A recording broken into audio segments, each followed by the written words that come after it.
Welcome back to the program. We definitely appreciate your valid company. We continue your pace with our discussions of the day. Time for our second conversation this Wednesday morning, still sticking on matters environment, but now with navel gaze on environmental financing and just how as a country we can be able to leverage on that to adverse the adverse effects that we've seen as far as our environment is concerned. For the same, I am holding court with Mr. Samson Toniok, who's the CEO at National Environment Trust Fund, the NETFUND CEO. Karibu sana to the program, Bwana CEO. Thank you very much. Right, let's just broach this discussion from understanding what you do at NETFUND, in fact, what NETFUND is all about, and basically what the mandate of this organization is. So thank you very much for inviting me to this show. My name is Samson Toniok. I'm the CEO of National Environment Trust Fund. And National Environment Trust Fund, or NETFUND in short, is an institution under the Ministry of Environment and Forestry, charged with coordinating resource mobilization, of course, for managing environmental or funding or financing environmental management in the country. Yeah. So we do this way through, of course, grants, donations, and partnership, just private-public partnerships, just to ensure that we address the problems in the country. And how we do this is, of course, number one, financing beneficiaries at the grassroots or at the bottom of the pyramid. We do this by giving grants. We also do this by building their capacity, because, of course, to enable them respond or adapt to climate change, they need to have their capacity built. We also do this by facilitating research, just to ensure that we get to know what are the drivers of environmental degradation and such kind of things. So that is how we come in to bridge the financing gap. And we also appreciate that we are faced with a lot of environmental problems or challenges that needs financing. And just before you go there, CEO, before we go to these environmental challenges and how you spot them, let's just come back to the financing bit of it. And yes, you did say that you do capacity building, you give grants to those at the grassroots level. How do you identify these people? Just what mechanism and structure do you use? Because you realize the issues of environment are quite vast. Yeah. So thank you. So how we do this, number one, of course, is through partnerships. Partnership with the civil society, partnership with other government organizations.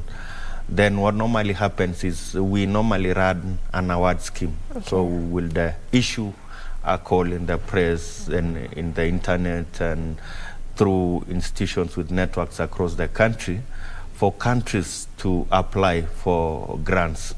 So, and we structure our award in a way that it responds to the environmental challenges that we face as a country. So we will have, for instance, a category or a thematic area on air pollution. We will have a thematic area on climate change. We will have a thematic area on issues on afforestation. So these are initiatives that are aimed at addressing the environmental challenges that we face as a country. So we will structure the award in those thematic areas. Then we can also have different groups.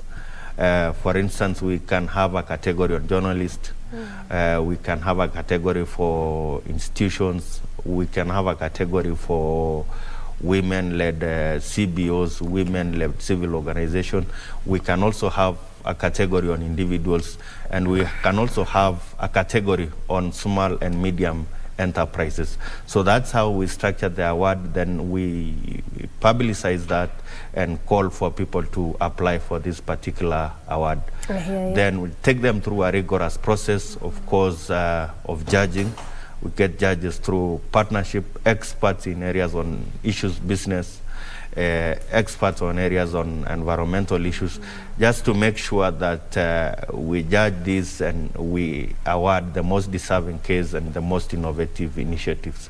So that is how we normally get to on board or get these innovations or projects on board. So the demographic does cut across. Exactly. I should say.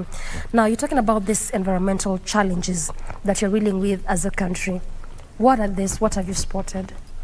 Okay, we have what is called tripartite planetary problems. I think, and it is evident in the country, we have issues of climate change, we have issues of pollutions, and I think we have witnessed this.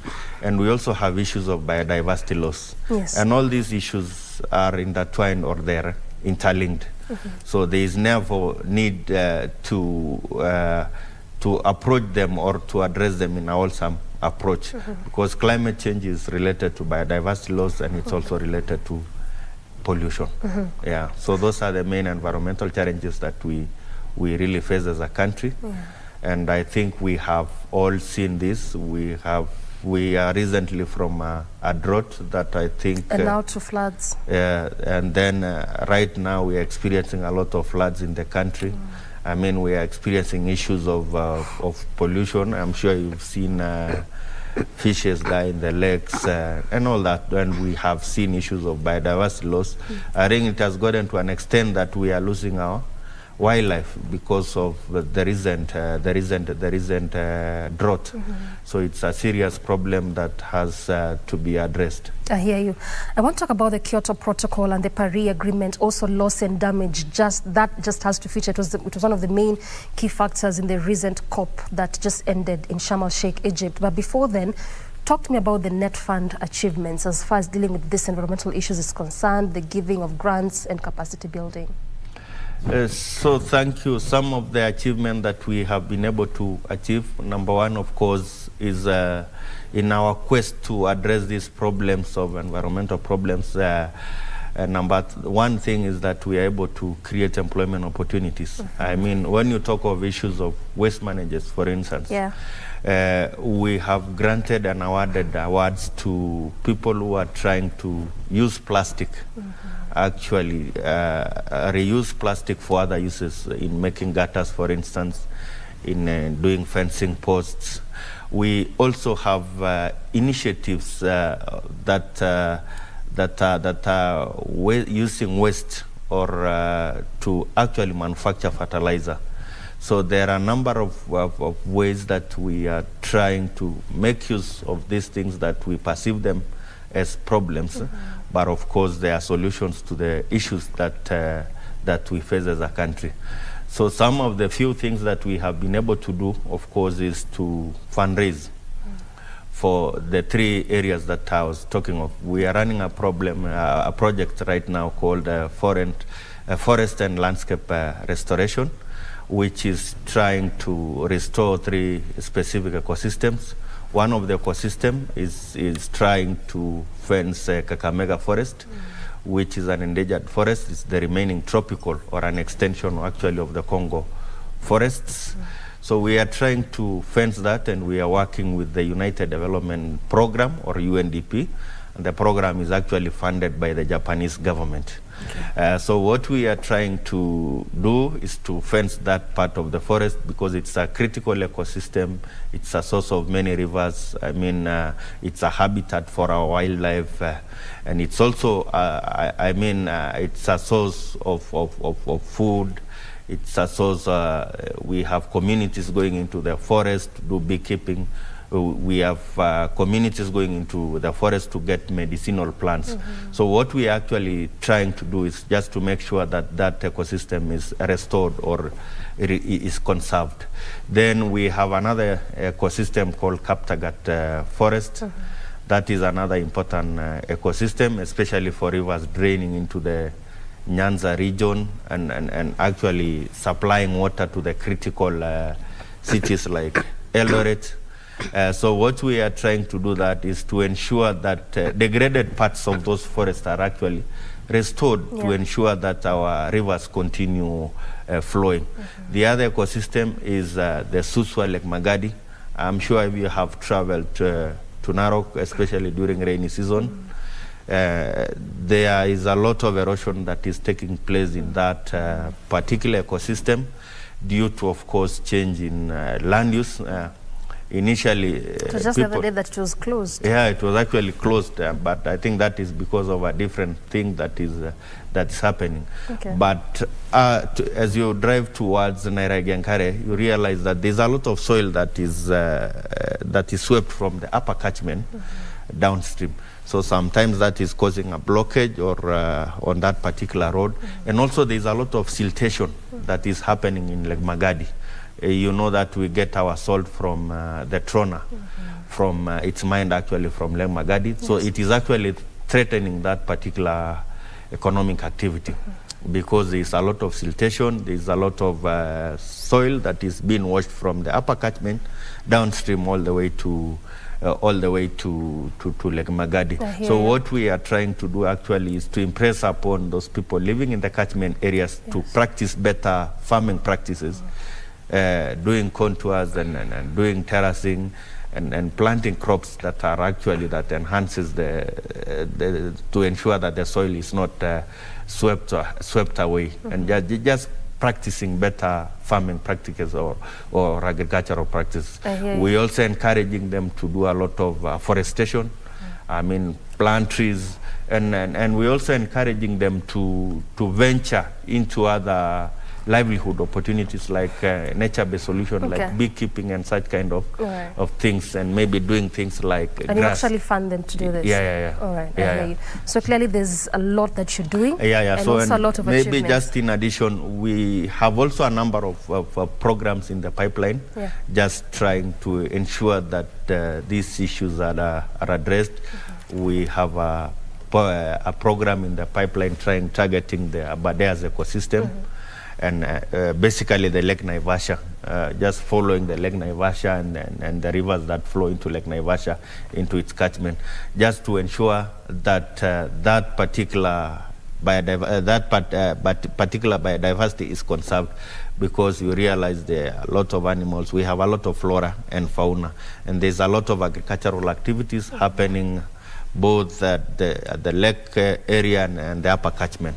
So we are trying, so we have a project that is likely to come on board from 1st of July, just to ensure that that critical ecosystem is conserved and we continue deriving benefits from that particular ecosystem. I hear you. We also have another project targeting the Charangani ecosystem. Cherangani is another critical water tower serving the western belt of the country, and it's highly degraded. So we are trying to deploy the same kind of interventions on farming practices, on issues of forestation, issues of nature-based solution, just to ensure that that particular ecosystem is conserved. And of course, because we have seen the effects of ecosystem restoration on climate change issues, on prolonged droughts. I mean, when we get rain, we get it in excess. True. So there is need, therefore, to do these isolated cases and make sure that we have intervention on all this critical ecosystem. Well said, CEO. And just as you're mentioning all this, I mean, it just reminds me that while the national government had talked about an increase of funding in the environment ministry, to a point that the CS Environment also alluded to the same, Madam Soipan Tuya. So I believe with all this that you're doing, clearly, with at least increased funding, you'll be able to ensure that you achieve all this for the benefit of our environment, even as talk about environmental financing. And well, so really quite a lot of projects there as far as mitigating this adverse effects that you're seeing of climate change and how our environment is being affected.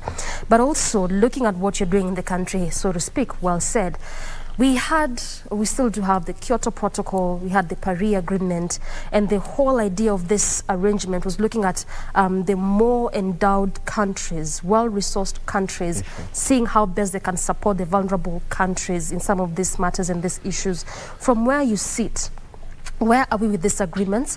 How is the bloc of the African continent benefiting? And also how is Kenya specifically benefiting from some of this agreements in regards to our environmental matters and issues? Thank you. I think we have a number of